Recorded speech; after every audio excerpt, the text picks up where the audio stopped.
नमस्कार। आज सकाळी शेअर मार्केट सुरू झाल्यापासून घसरण होती। दिवसभर मार्केटमध्ये घसरण वाढतच होती।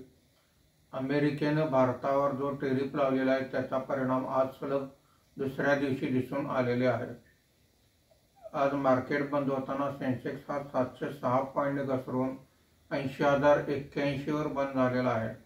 निफ्टी हा 211 पॉईंट घसरून 24,501 वर बंद झालेला आहे।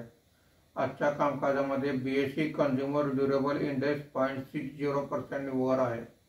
बाकी सर्व इंडेक्समध्ये घसरण दिसून आलेली आहे।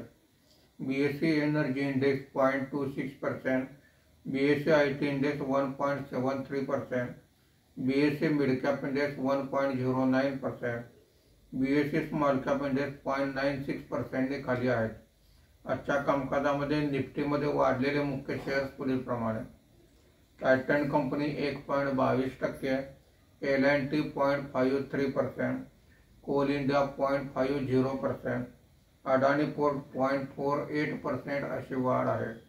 आज निफ्टीमध्ये घसरलेले मुख्य शेअर्स पुढील प्रमाणे: Shriram finance 3.88%, HCL technology 2.88%, Infosys 1.91%, HDFC bank 1.61% अशी घसरण आहे।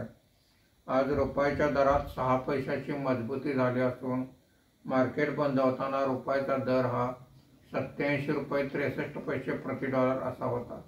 धन्यवाद।